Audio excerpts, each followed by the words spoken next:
Drama serial खुदा गवाह की अगली किस्त में हम देखेंगे कि जायशा काफ़ी बोल्ड और मगरबी लिबास पहनकर बाहर आती है।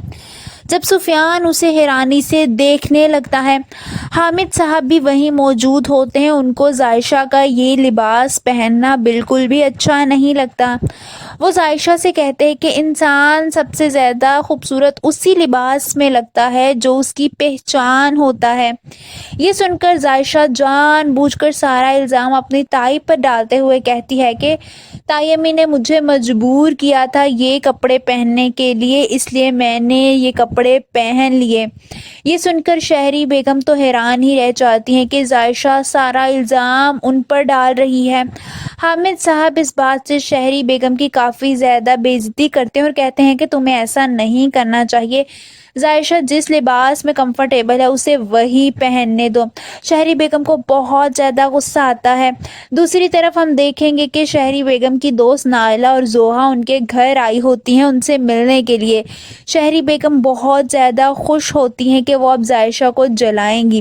वहीं नायला उनसे पूछती हैं कि अरसलान नज़र नहीं आ रहा, क्या वो किसी काम पर गया है? जिस पर जायशा अंदर आकर तंज मारते हुए कहती है कि आंटी वो तो काम ही नहीं करता, उसने कहाँ काम पर जाना है। ये सुनकर शहरी को उस पर बहुत ज़्यादा गुस्सा आता है, मगर मेहमानों के सामने वो खामोश रहती हैं। जोहा भी अपनी माँ के मुंह की तरफ देखने लगती है।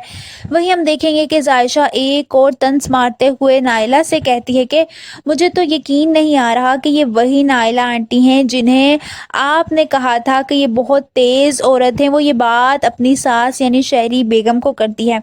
ये सुनकर नायला हैरान रह जाती हैं कि शहरी उनके बारे में ऐसी बातें करती है।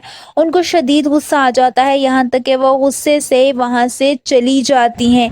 जायशा को ये सब कुछ बहुत ज़्यादा अच्छा लगता है।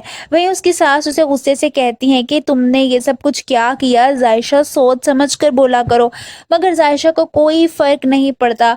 वो सोचती है कि आपने मुझे मेरे भाई की नज़रों में गिराया था ना, अब मैं आपको एक एक फ़र्द की नज़रों में ना गिराऊं तो मेरा नाम जायशा नहीं है। यानी वो अब अपना बदला चुन चुन कर ले रही है।